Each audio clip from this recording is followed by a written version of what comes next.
चुनाव का मौसम आते ही सबसे पहले और अहम सवाल ये होता है कि वोटर लिस्ट सही है या नहीं। कौन सही मतदाता है, कौन पुराने रिकॉर्ड में है, कौन गलती से इस लिस्ट से बाहर हो गया है। इन्हीं सबको ठीक करने के लिए चुनाव आयोग ने एक खास कैंपेन शुरू किया है जिसका नाम है SIR यानी स्पेशल इंटेंसिव रिवीजन। देश के 12 राज्यों में SIR का दूसरा फेज अब शुरू हो गया है। क्या आप मतदाता सूची से बाहर हो सकते हैं? क्या आप नई जगह पर वोटर हो गए हैं या आपके वोटर आईडी कार्ड या वोटर लिस्ट के रिकॉर्ड में गड़बड़ी है? ये मौका है उसे ठीक कराने का। नमस्कार, मैं हूं आशीष त्रिपाठी आपके साथ। मुख्य निर्वाचन आयुक्त ज्ञानेश कुमार ने स्पष्ट कर दिया कि रात 12 बजे जो लिस्ट फ्रीज की गई होगी उसे आगे काम चलाया जाता रहेगा। हर वोटर को घर पर एक यूनिक एनिमरेशन फॉर्म दिया जाएगा। BLO ये फॉर्म पहुंचाएंगे और इसी फॉर्म में आपकी सभी वोटर डिटेल्स होंगी। अब वोटर को ये मैच करना है कि उनका नाम 2003 वाली लिस्ट में था या नहीं।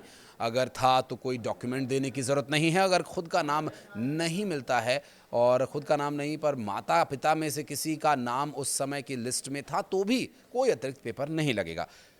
पश्चिम बंगाल, केरल, तमिलनाडु, पुडुचेरी, उत्तर प्रदेश, राजस्थान, गोवा, छत्तीसगढ़, लक्षद्वीप, गुजरात, मध्य प्रदेश, अंडमान निकोबार द्वीप समूह और CEC का कहना यह है कि इन सभी राज्यों में ये कार्रवाई शुरू होगी और CEC का कहना है कि SIR प्रोसेस की पहली उपलब्धि बिहार में दिखाई दे रही है और 7.5 करोड़ वोटर्स ने एक्टिव तरीके से इसमें हिस्सा लिया। दरअसल 90,000 बूथ लेवल ऑफिसर्स और 12 पार्टीज के 1.6 लाख एजेंट्स मैदान में उतरे हुए हैं और वही सख्ती और वही लेवल अभी बाकी राज्यों में भी देखने को मिलेगा। मतदाता खुद भी वेबसाइट पर जाकर अपने पुराने रिकॉर्ड को चेक कर सकते हैं और वेबसाइट पर जाने के लिए आपको अपने सर्च बार में टाइप करना है voters.eci.gov.in। जी हाँ, इसी वेबसाइट पर आप जाकर के अपना रिकॉर्ड चेक कर सकते हैं। चुनाव आयोग ये सुनिश्चित करना चाहता है कि जो वोट देने के योग्य हैं वही लिस्ट में रहें और जो नहीं हैं उनका नाम हट जाए। ये संशोधन हर चुनाव से पहले कानूनी रूप से ज़रूरी है। हर पोलिंग स्टेशन पर एक सरकारी कर्मचारी BLO के रूप में नियुक्त होता है। 1000 वोटर पर लगभग एक पोलिंग स्टेशन होता है। अर्थ ये है कि हर एरिया पर नज़र रखने के लिए ग्राउंड लेवल पर टीम तैनात की गई होती है। इससे पहले एनिमरेशन फॉर्म्स प्रिंट करवाकर नेम्ड वोटर्स तक पहुंचाया जाना है।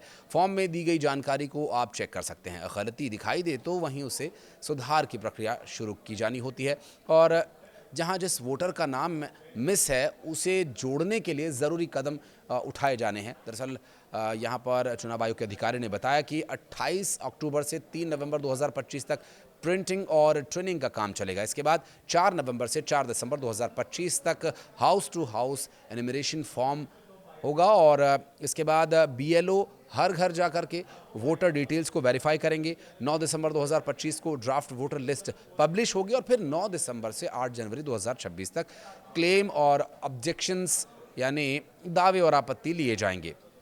गलत नाम हटाए जाएंगे। ये भी अब इस पूरी प्रक्रिया में तय किया गया है। दरअसल जो मिसिंग वोटर्स हैं जो उनके रिकॉर्ड पर अभी खरा नहीं उतर रहे हैं उनके नामों को हटाया जाएगा। 9 दिसंबर से 31 जनवरी तक नोटिस फेज़ चलाया जाएगा जिसमें सुनवाई और वेरिफिकेशन होंगे। आखिर में 7 फरवरी 2026 को फाइनल वोटर लिस्ट जारी की जाएगी। आयोग का टारगेट ये है कि हर योग्य नागरिक का नाम लिस्ट में ज़रूर रहे। काफ़ी समय से वोटर लिस्ट पर आरोप ये लगते रहे हैं कि इसमें गलतियां हैं, कई पार्टियां शिकायत कर चुकी हैं। CEC के शब्दों में SIR ज़रूरी है क्योंकि वोटर लिस्ट की शुद्धता लोकतंत्र की बुनियाद है।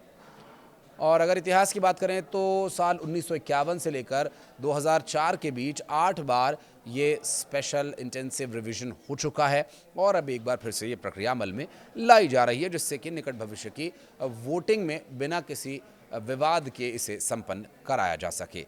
और कुछ डॉक्यूमेंट्स हैं, 11 ऐसे डॉक्यूमेंट्स हैं जो इस वेबसाइट पर, जो हमने आपको बताया, इस वेबसाइट पर आप जाकर चेक कर सकते हैं। उन 11 में से एक भी अगर आपके पास अवेलेबल है तो आपकी वोटर आईडी कार्ड को कोई हटा नहीं सकता है, कोई आपका नाम काट नहीं सकता है। हालांकि आधार कार्ड को लेकर पहले ही चुनाव आयोग की तरफ से ये स्पष्ट कर दिया गया है कि आधार कार्ड पहचान का एक पत्र है, पहचान का एक डॉक्यूमेंट है। उसे रेजिडेंट प्रूफ के तौर पर नहीं लिया जा सकता या नागरिकता के लिए आधार कार्ड को वैध नहीं माना जाएगा। उसके लिए जो आपके नागरिकता या आपके एड्रेस प्रूफ के तौर पर जो डॉक्यूमेंट्स इस्तेमाल में लाए जाने हैं उन्हीं को आपको जमा कराना होगा। अगर आप अपने वोटर लिस्ट में डॉक्यूमेंट्स का बदलाव करवा रहे हैं या फिर डॉक्यूमेंट्स को वेरीफाई करवाने के लिए अगर आपको प्रक्रियारत रखा गया है तो इसके लिए आपको उन 11 में से एक डॉक्यूमेंट को ज़रूर दिखाना होगा, जो कि वेबसाइट पर पहले ही दिखाए जा चुके हैं चुनाव आयोग के द्वारा। और एसआईआर की प्रक्रिया बहुत जल्द शुरू होने वाली है, तो इसके लिए अपने डॉक्यूमेंट्स को आप भी दुरुस्त कर लीजिए।